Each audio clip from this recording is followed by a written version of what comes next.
said about my experience with DELF and how it's helped me throughout my education. So just a little background about myself. I am from Norcross, or Peachtree Corners, Georgia, so very close to here. I was born and raised there. My parents still live in the same house I grew up in my whole life. And I have one sister who is a senior at the University of Georgia, and she is studying psychology, and she's also a DELF recipient. She's been a DELF recipient throughout undergrad.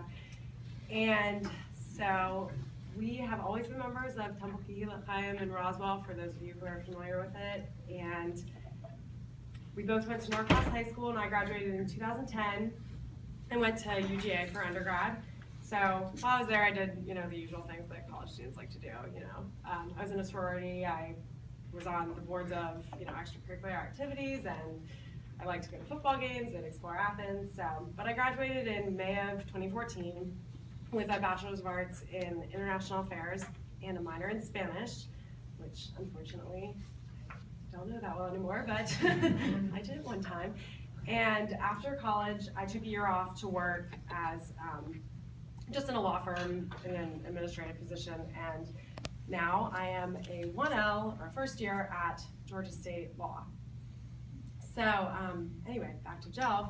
My experience with DELF started in undergrad. I don't remember exactly what year, but my parents were, fortunate enough to be able to support me, or I was fortunate enough for them to be able to support me throughout undergrad, but they needed help filling in gaps for, those expenses that nobody ever remembers, like books and utilities and just the random stuff. So, at the time when I got the DELF loan at the beginning, I was appreciative, but nowhere as close to as appreciative as I am now that I'm sort of on my own, in law school. So,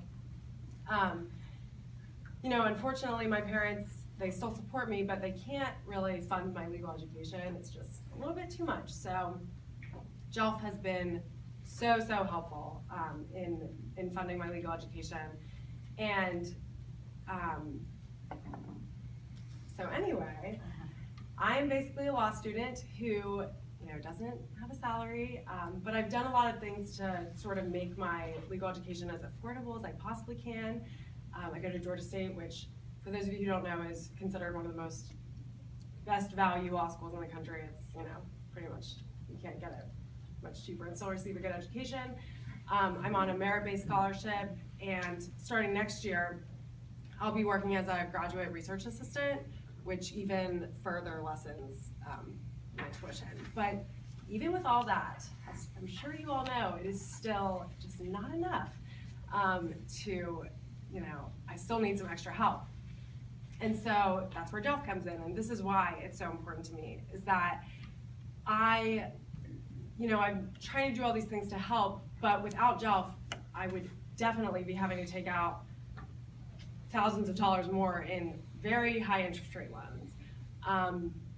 And so I just want to thank you guys, because it's nice to know that at least some of what I get isn't from, it's from the Jewish community and people who care. It's not just, from people who are looking for me to pay high interest rates later.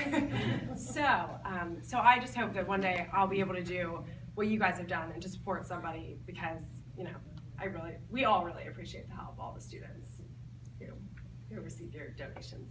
So thank you. Thank you. We will look forward to you coming back after you graduate. You're working hard, and come back and join us. Be on the board. You'll be sitting out there one day. You'll be fabulous. I'd be Be on our happy Full to. Circle Society. So thank you. You're very And welcome. thank you. We have a lot of lawyers in this group. We do. Good contacts. You never know when you can network. Yep. So, thank you so much, Katie. Thank you. It's really nice to put faces and names, and makes you feel good, so thank you. Okay, so, as I was mentioning on the board retreat, you have in your packet also an updated strategic plan. And part of what I want to do this year with the board meetings is that I want to get more of an opportunity to hear back and forth from you. So there will be times during the meetings, not at every single point, but at times in meetings, if you have something that you think is really important or been omitted, or some comments, there is something later on in the meeting that I really do want your feedback on, and hopefully your support. But I think one of the reasons that kind of changed the structure in terms of the committee reports are gonna be a little bit shorter. You're gonna have them in advance, and people are gonna talk about their priorities, or their questions, or the things that they wanna hear from you about, or they wanna share whatever's going on in the committees. But when I have the opportunity to have all of you in the room, I wanna use you. So, just like at the retreat, y'all were great, and those of you that were here with Terry Tyson, who led us, remember all those yellow stickers and pink and everything, and we combined things. So some of the priorities that came out of that from y'all was fundraising, fundraising, fundraising, which I'm right there with you. So that was really significant. Some of the other things that came forward, as you'll see, was board development. Continuing not only board development in terms of learning how to be better board members, but also who's on our board, maybe succession in terms of officers and executive committee. And although it doesn't say this, staff development is something we talked about too. So thinking about our staff, we have a great staff, but there's always more to know.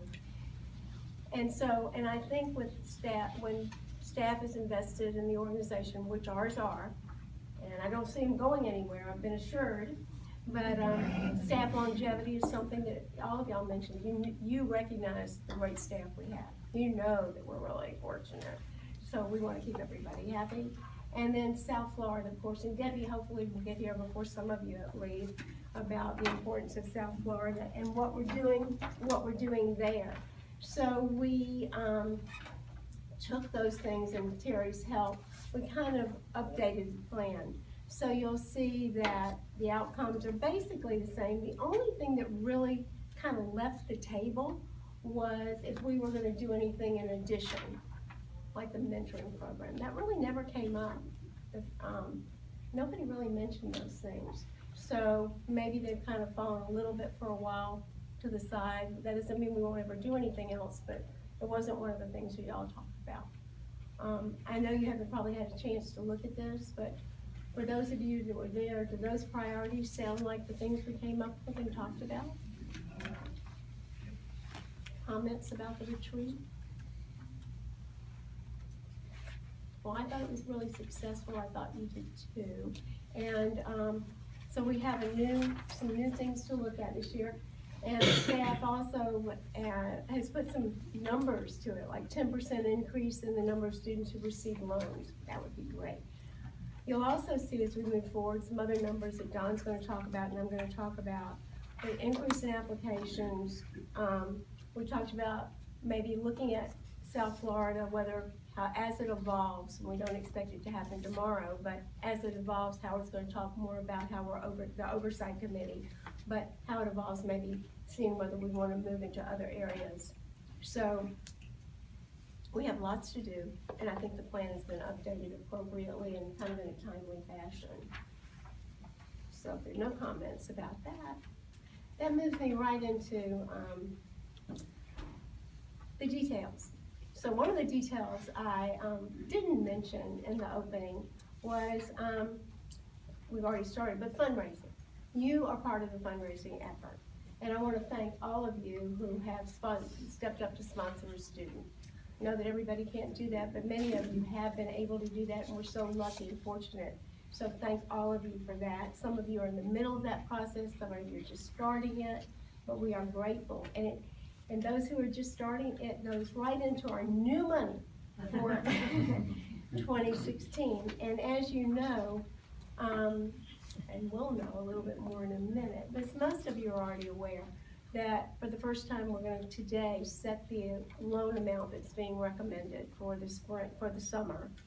But in addition to that, the exec committee has approved that any new money that comes in between now and June 1st goes directly to students.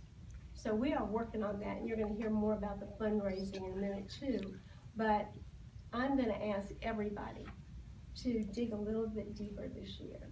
And if you can, you will find in front of you a pledge card, a letter that's directed to each of you. We're doing this a little bit differently too, in that I'll try to get to everybody, but I have you all together, so we're going to do it at the board meeting this year.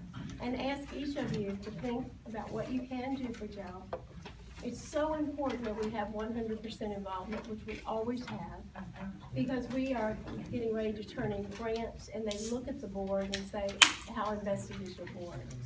So one, we want to be able to say 100% as we always have, and secondly, that this year, really is every year, but this year, fundraising. So you are ambassadors, you are starters, and it's wonderful. Whatever you're able to do, we really appreciate it. What's a little bit different is, if you can sign your pledge card today, we'd love it. I'd love to do that.